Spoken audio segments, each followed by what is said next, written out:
नमस्कार देवियों और सज्जनों। व्यालोकवाणी और बाबा की खरी खोटी इन दोनों चैनलों पर पिछले कुछ दिनों से हम लोग पंजाब में खालिस्तान के आतंक की चर्चा कर रहे हैं। कैसे शुरू हुआ, उसका पूरा इतिहास, पूरा भूगोल हम लोग समझने की कोशिश कर रहे हैं। उसी कड़ी में आज हम बात करेंगे पंजाब के एक और आतंक। लेकिन आज थोड़ा सा ब्रेक लेकर हम समय के पहिए को थोड़ा और ले जाएंगे 1947 में, और दद्दा हमें बताएंगे कि पंजाब में भी डायरेक्ट एक्शन डे हुआ था। हाँ, उसका प्रसार उतना नहीं हो पाया, वह उतना कातिलाना नहीं हो पाया, लेकिन तैयारी पूरी थी। दरअसल जनवरी फरवरी 1947 में मुस्लिम लीग ने पंजाब में भी तथाकथित आंदोलन किया था, जो कि जिहाद जिसे कह सकते हैं। उससे तत्कालीन सरकार गिर गई। वो सरकार किसकी थी? कांग्रेस की थी, अकालियों की थी और यूनियनिस्ट गठबंधन की थी। उसमें यूनियनिस्ट भी शामिल थे और उसके मुखिया थे खिजर हयात मवाना। वो सरकार गिरी, उसके बाद मुस्लिम लीग ने तांडव करना शुरू किया। तांडव बुरा शब्द है इस मामले के लिए। तांडव चूंकि हम लोगों का बहुत पवित्र और अच्छा शब्द है। मुस्लिम लीग का आतंक शुरू हुआ, लेकिन वह उस स्केल पर नहीं पहुंच पाया और इसको इस इतिहास की किताबों में भी जगह नहीं मिली। तो सीधे चलते हैं दद्दा, पंजाब का डायरेक्ट एक्शन डे। नहीं, व्यालोक जी, आपने 1947 वाले डायरेक्ट एक्शन डे की बात की। मैं 1984 के डायरेक्ट एक्शन डे की बात कर रहा हूं। ओ सॉरी, मैं हाँ जी नहीं, आपने रेफरेंस बहुत अच्छा दिया है कि जो मंसूबा मुस्लिम लीग ने पाला था, मुस्लिम लीग तो पूरा नहीं कर पाई, पर खालिस्तानियों ने भी पाला था। आपको पता है कि एक बार भिंडरावाले के चेलों ने उससे पूछा कि ये थोड़ी सी बंदूकें, ये 4 ग्रेनेड लॉन्चर, 4 एलएमजी से आप इंडियन आर्मी का मुकाबला कर लेंगे? इंडियन आर्मी आपको 10 मिनट में एकदम मिट्टी में मिला देगी। तो आपको पता है भिंडरावाले ने जवाब क्या दिया था? और भिंडरावाले अपने चेलों को क्या कह के सांत्वना देता था? उसने कहा था कि मैंने पूरे पंजाब में बोल रखा है कि यदि भारतीय सेना ने दरबार साहब पे चढ़ाई की, हमला किया, घेराव किया, तो पंजाब में एक भी छल्ली राम बचना नहीं चाहिए। हिंदुओं को वो छल्ली राम कहता था। हाँ, हिंदुओं को छल्ली राम कहता था। और एक एक सिख के हिस्से 20-20 छल्ली राम आएंगे। मतलब एक को सिर्फ 20 छल्ली राम निपटाने होंगे। ऑडियोज हैं, वीडियोज हैं बाकायदा। ये कोई हवा में कही हुई बात नहीं है। कल मैं एक बुजुर्ग सिख की, जिनकी उम्र रही होगी कम से कम 80 साल, उनका एक वीडियो देख रहा था। वो कहता है हमने संत जी को धोखा दे दिया, हम लोग उनकी आकांक्षाओं पे खरे नहीं उतरे। उन्होंने तो प्लानिंग बहुत अच्छी बनाई थी, मतलब हम अपने हिस्से के 20 छल्ली राम जो है निपटा नहीं पाए, नहीं तो खालिस्तान तो बन जाना था। अच्छा, आपको मालूम है प्लानिंग क्या थी? खुद मेरी पत्नी बताती है। मेरी पत्नी बताती है कि एक दिन हम सो के उठे तो हमारे घर के बाहर लाल पेंट से एक निशान लगा हुआ था, क्रॉस का ऐसे। और फिर खबरों में आने लगा कि पूरे पंजाब में सभी हिंदुओं की दुकानों, मकानों, शोरूम्स, व्यापारिक प्रतिष्ठानों, फैक्ट्रीज पर वह निशान प्रकट होने लग गए। चर्चा होने लग गई, हिंदुओं में चर्चा होने लग गई। कल मुझे मेरे एक मित्र ने लुधियाना से फोन किया, वो हमारी वीडियोस देख रहे हैं। उन्होंने बोला बाबा जी आप जानते हैं कि मेरे पिताजी का सबसे पक्का दोस्त जिसके साथ दिन रात का उठना बैठना था, उसने एक दिन बातों बातों में कह दिया कि कल को अगर तुम लोग न रहे तो इस दुकान को, मकान को, इस फैक्ट्री को तो मैंने ही संभालना है। तो कहते मेरे पिताजी हत्थे से उखड़ गए, ये बात तूने कैसे कह दी, ये तूने कैसे सोच लिया। एक एक हिंदू के मकान, दुकान, प्रतिष्ठान को चिन्हित कर लिया गया था। अच्छा, मेरी पत्नी बताती हैं कि इनके ऊपर जब वो लाल निशान लगाया गया तो इन्होंने वो खुरच के मिटा दिया, पर वो अब पेंट को अगर खुरचा जाएगा तो निशान तो रह जाएगा, तो निशान तो जी। तो इन्होंने बकायदा पेंट लाके लगाया, उसी कलर का चूना वापस लगा दिया जिससे कि वो निशान मिट जाए। थोड़े दिन बाद वो फिर निशान लग गया।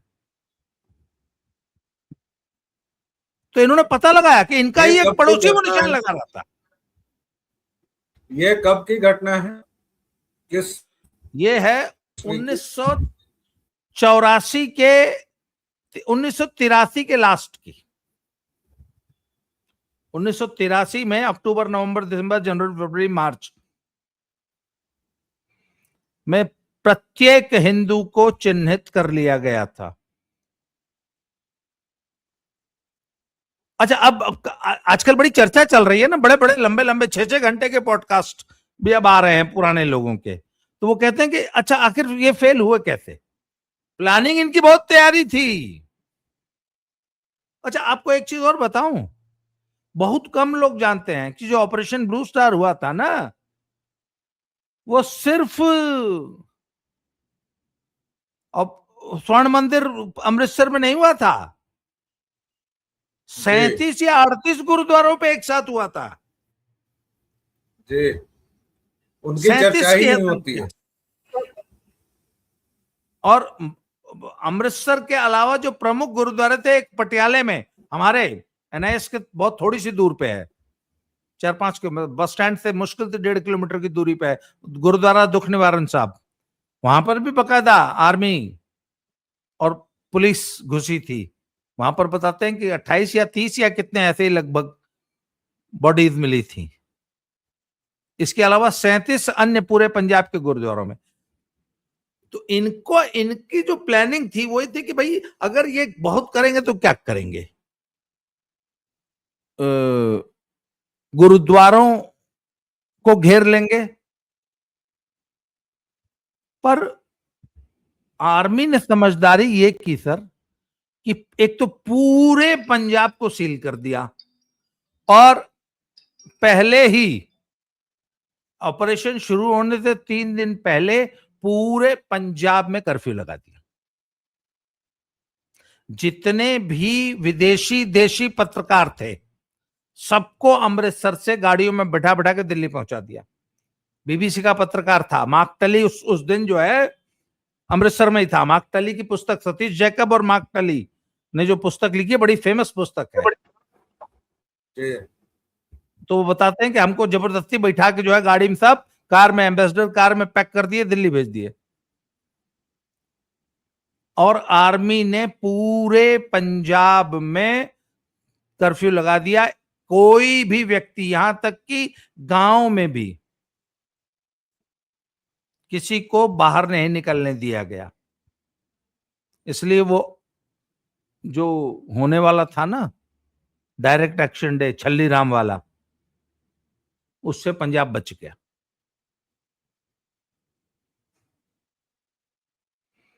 अब हम जरा आ जाते हैं वापस अपनी दिशा में।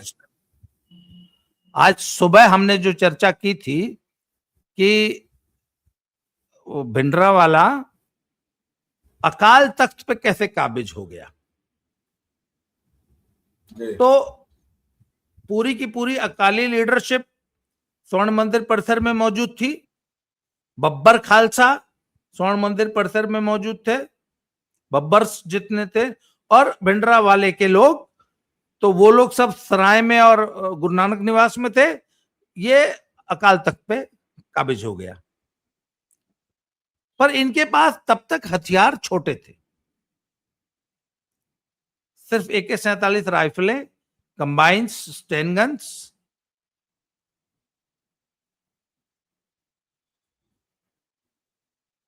तो हुआ क्या कि दहशत का यह आलम था कि एक डीआईजी थे मिस्टर अटवाल,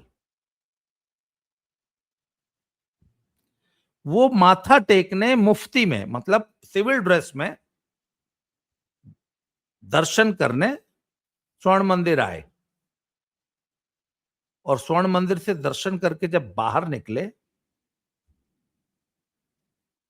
तो ठीक अकाल तख्त के सामने उनको गोली मार दी, वो ऑन द स्पॉट मर गए। ये घटना है सुबह 11 बजे की। पंजाब पुलिस का डीआईजी था। 11 बजे, शायद सुबह 11 बजे के आसपास की घटना है। शाम तक डेड बॉडी उठाने कोई नहीं आया था। पंजाब पुलिस की इतनी हिम्मत नहीं थी कि डेड बॉडी उठा ले। फिर ऐसा कहा जाता है कि दिल्ली से फोन आया, लौंगोवाल से बात हुई, लौंगोवाल ने कहा जी मेरे बस का नहीं है। फिर जो अमृतसर का डीसी था उसने अकाल तख्त में फोन किया और भिंडरावाले से हाथ पैर जोड़े सरकार ने कि सर प्लीज डेड बॉडी तो उठा लेने दीजिए। तब जाके 5 या 6 घंटे बाद डीआईजी अटवाल की डेड बॉडी उठा पाई थी सरकार। ये आलम था। आगे सुनिए। टोटल लॉलेसनेस हो चुकी थी, प्रशासन नाम की चीज नहीं थी पूरे पंजाब में, और हिंदुओं की चुन चुन के किलिंग्स हो रही थी पूरे पंजाब में। तभी क्या हुआ कि एक बार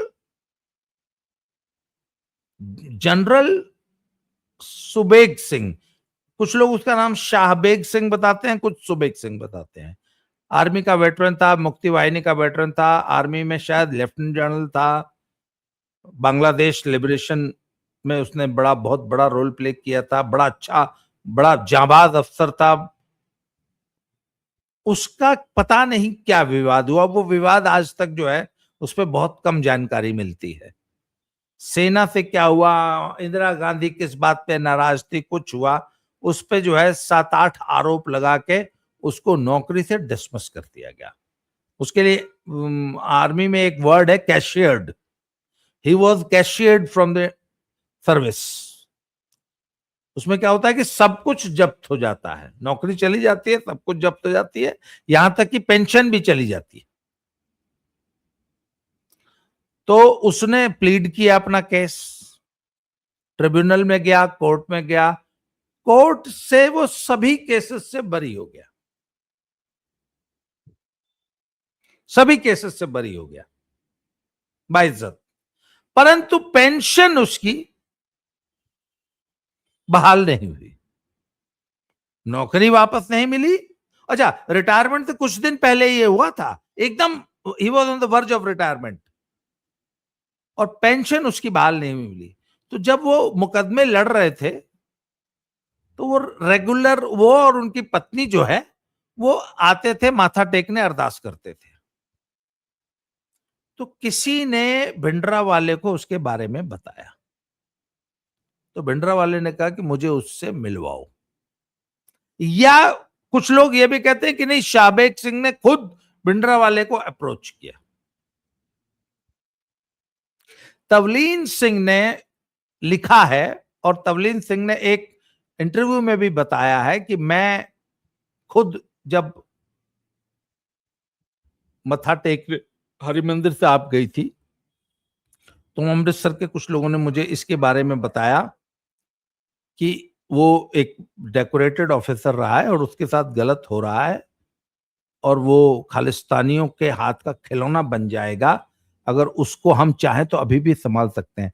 तो तवलीन सिंह, देखिए व्यालोक भाई, बहुत मजेदार पॉइंट बता रहा हूं मैं आपको, बड़ा इंपॉर्टेंट। तवलीन सिंह ये कहती हैं कि मैं दिल्ली वापस आई और आते ही स्पेशली राजीव गांधी से मिलने गई।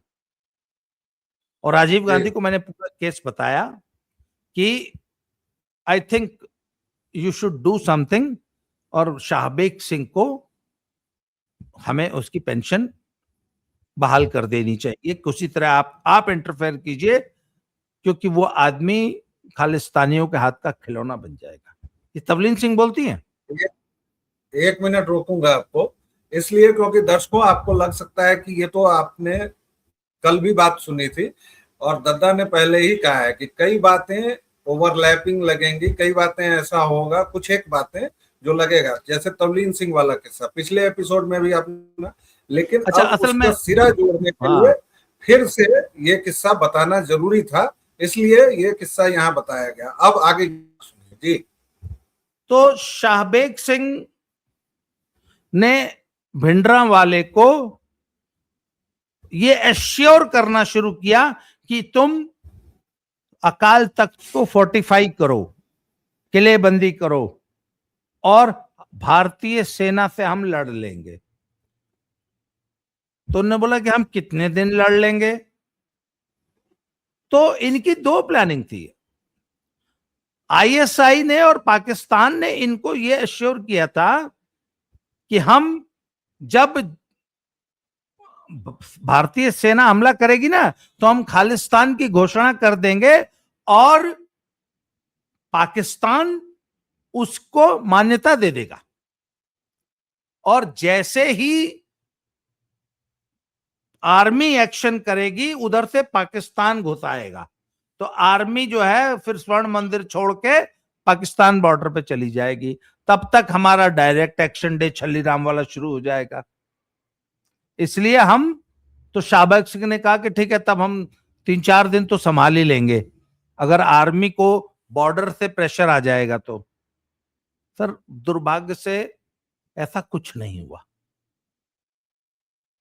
न पाकिस्तान बचाने आया, न डायरेक्ट एक्शन डे हुआ। अच्छा, अब सवाल उठता है कि इतने हथियार कहां से आए, और जब हथियार आ रहे थे तो क्या इंदिरा गांधी को पता नहीं था, जिला प्रशासन को पता नहीं था? क्या जिला प्रशासन क्या कर रहा था? यह भी बड़ी सोचने वाली बात है।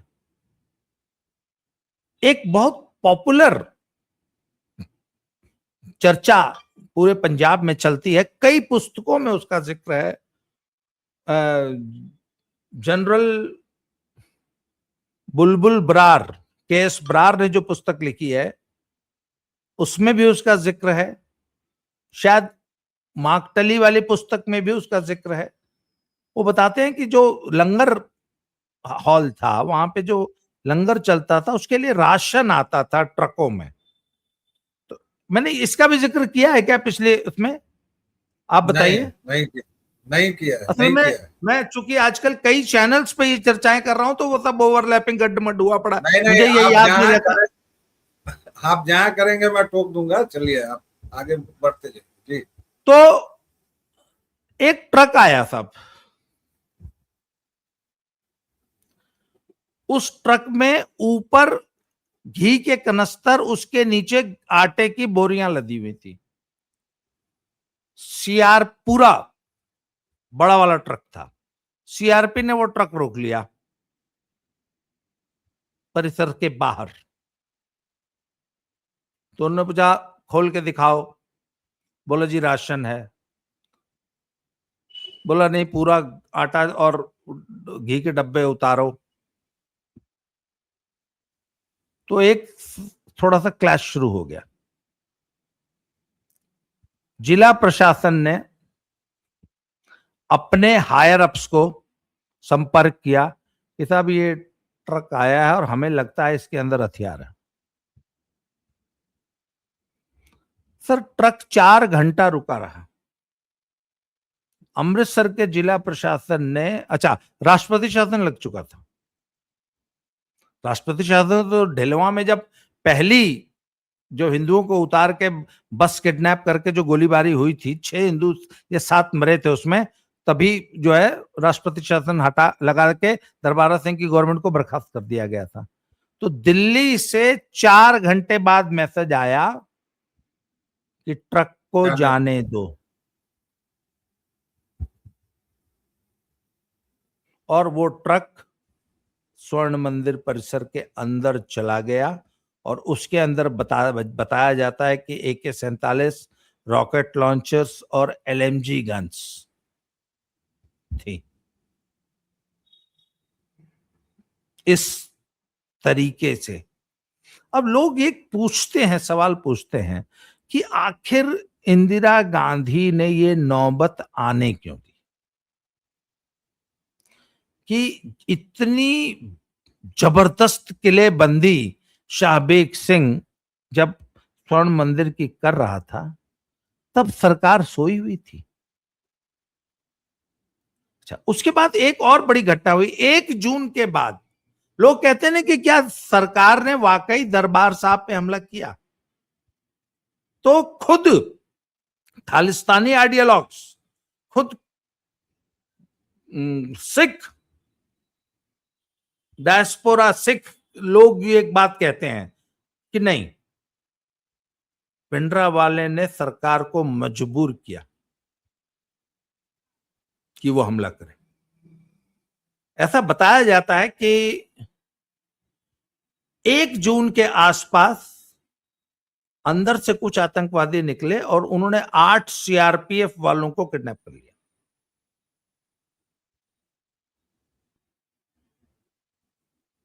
और उनको अंदर ले जाके मार दिया गया। DIG अटवाल की हत्या पहले ही हो चुकी थी।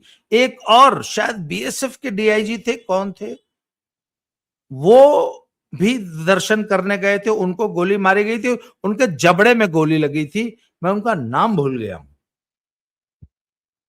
तो कहते हैं स्वर्ण मंदिर परिसर से जानबूझ के भड़काने वाली, उकसाने वाली कार्यवाहियां की जा रही थी, जानबूझ के।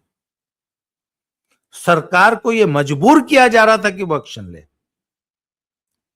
फिर ऐसा बताया जाता है कि अचानक, जैसे ये जनरल KS बरार ने अपनी पुस्तक में लिखा है, मैंने वो पुस्तक कई बार पढ़ी है। जनरल बरार लिखते हैं कि अचानक ऐसा क्या हुआ कि सीधे आर्मी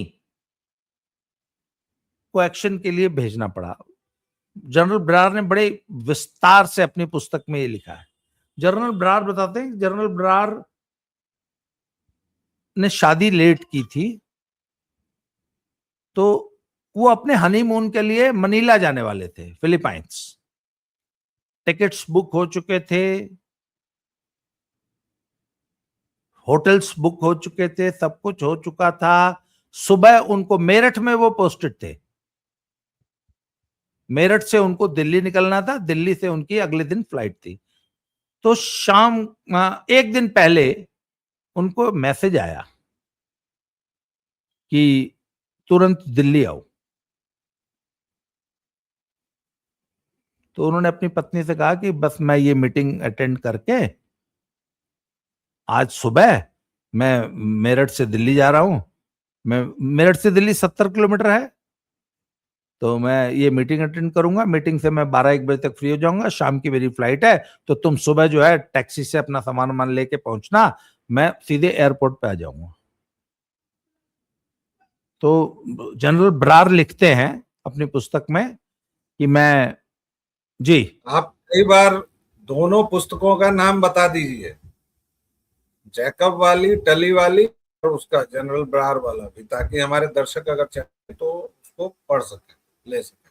वो मुझे गूगल पे जो है, गूगल पे मैं अभी, मुझे थोड़ा सा समय दीजिए, तो आप, मैं गूगल पे जो है, या आप बैठे बैठे जरा सर्च कर लीजिए, मैं बोल रहा हूं तो है। जी आप बताएं।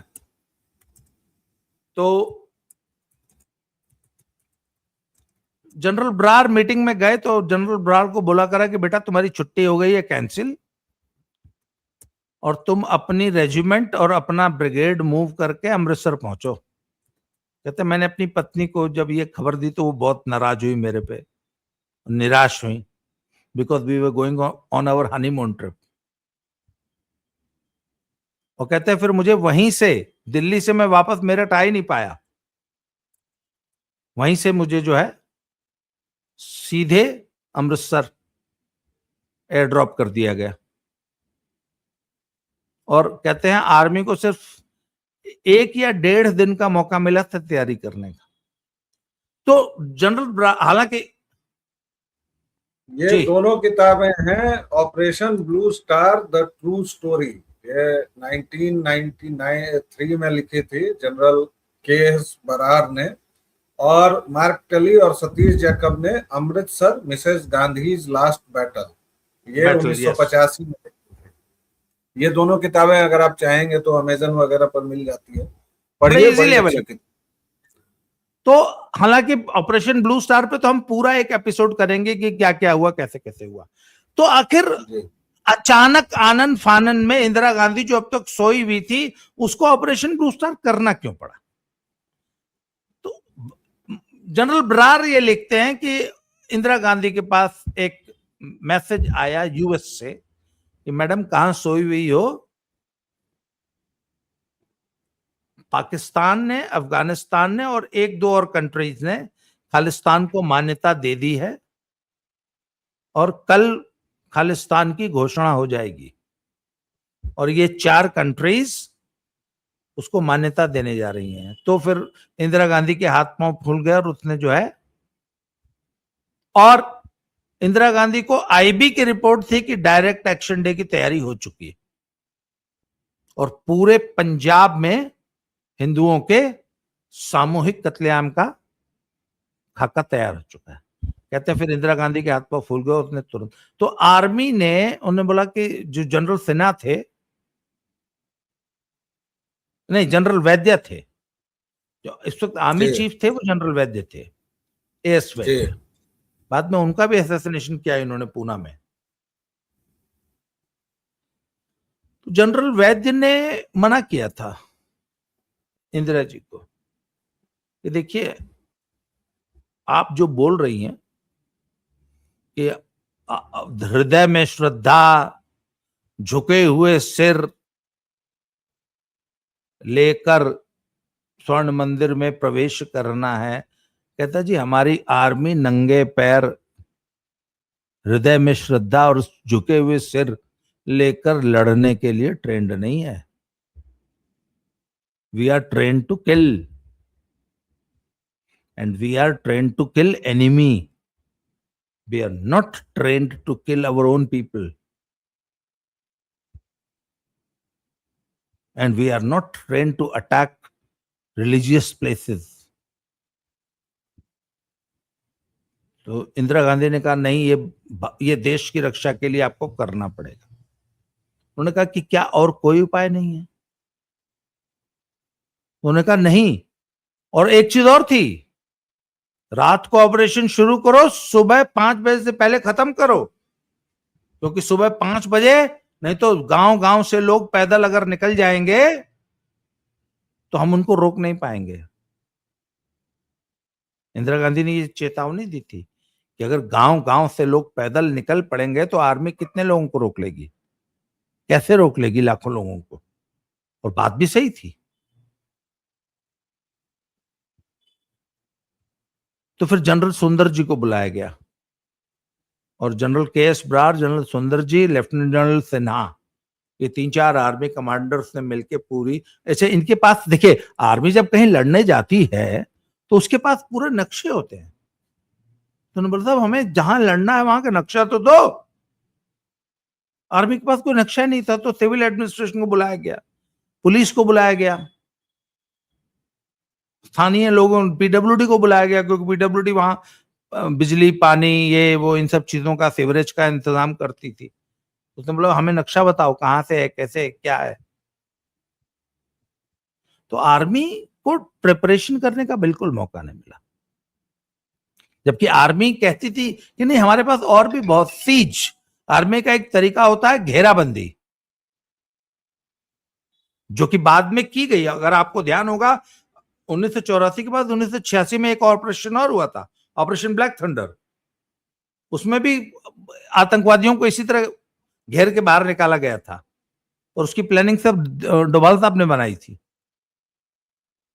उसमें आर्मी को प्रवेश नहीं करना पड़ा था, एनएसजी कमांडोज को, अपने आप ये लोग बाहर आ गया था क्योंकि बिजली पानी काट दिया था।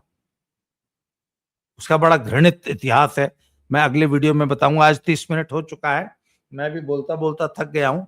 तो कहने का यह मतलब है कि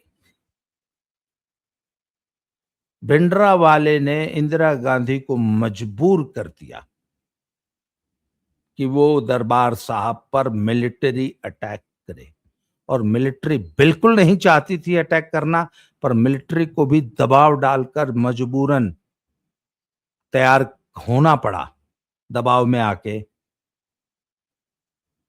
और उन्होंने वो मिलिट्री ऑपरेशन किया जिसकी बहुत भारी कीमत इस देश को चुका। और इसके लिए एकमात्र व्यक्ति जो जिम्मेवार है वो थी इंदिरा गांधी और संजय गांधी और भिंडरावाले। तो इसकी चर्चा हम आगे करेंगे। जी, लेकिन कई दर्शकों की ये मांग है, पुरजोर मांग है कि हम लोग अब ये 30 मिनट का ब्रैकेट न रखें। और दर्शकों, हम उसको समझते हैं, लेकिन आज चूंकि दद्दा बहुत जगहों पर बोले हैं और बहुत व्यस्त रहे हैं, इसलिए इनको हमने कहा है कि ठीक है, अभी आज इस एपिसोड के लिए आपको छुट्टी मिल जाती है, लेकिन अगला एपिसोड भी हम करेंगे, उसमें समय सीमा बढ़ाई जाएगी, आप निश्चिंत रहें। और आप सभी से आग्रह है, दोनों ही जगहों पर जो भी लोग इसको देख रहे हैं, कि इसको लाइक और शेयर करेंगे तो ये बात आगे तक बढ़ेगी, क्योंकि हम सतलज नहीं बना सकते हैं, लेकिन ऐसे आपको इतिहास से अवगत कराने का हमारा ये छोटा और विनम्र प्रयास है, और इसको अब आप लोग ही आगे बढ़ाएं। दादा, आप प्लीज कंक्लूड करें। तो आज हमने ये बताया कि वो कौन सी परिस्थितियां थी और किन परिस्थितियों में आर्मी को मजबूरन ऑपरेशन ब्लू स्टार करना पड़ा। तो ऑपरेशन ब्लू स्टार पे विस्तार से चर्चा करेंगे अगले वीडियो में। इससे पहले और बहुत सारी परिस्थितियां थी कि कितनी जबरदस्त एनआरकी और गुंडागर्दी का क्या आलम था। स्वर्ण मंदिर परिसर के अंदर सैकड़ों क्रिमिनल्स कमरों पे कब्जा करके, वहां क्या क्या चल रहा था।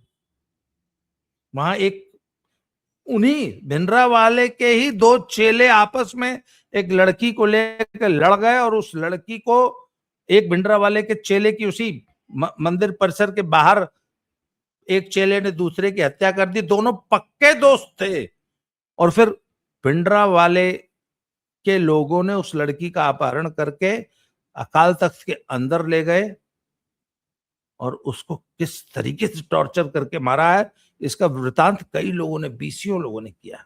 अमरिंदर सिंह ने इसकी चर्चा विधानसभा में की। ये सब हुआ है अकाल तख्त में। तुम कहते हो ना अकाल तख्त की मर्यादा इंदिरा गांधी ने भंग की, ये किसने की? उस लड़की की क्या कहानी थी, कैसे भिंडरावाले के दो चेले उसके पीछे लड़े और क्या क्या हुआ, और उसके बाद क्या क्या हुआ, कैसे कैसे कंकाल निकले हैं, कैसे कैसे अमरिंदर सिंह ने विधानसभा में बोला है कि वहां पे एक लड़की की लाश, एक महिला की लाश बरामद हुई थी, उसका गला उसकी ही पैंटी से घोट के मारा गया था उसको, उसके अंडरवियर से, और वो लाश अकाल तख्त से निकली थी। इसका जिम्मेवार कौन है? ये तो इंदिरा गांधी नहीं है इसके जिम्मेवार। तो ये सब चर्चाएं अगले एपिसोड्स में करेंगे। आज के लिए इतना ही। बहुत बहुत धन्यवाद। जय श्री राम। जय श्री राम।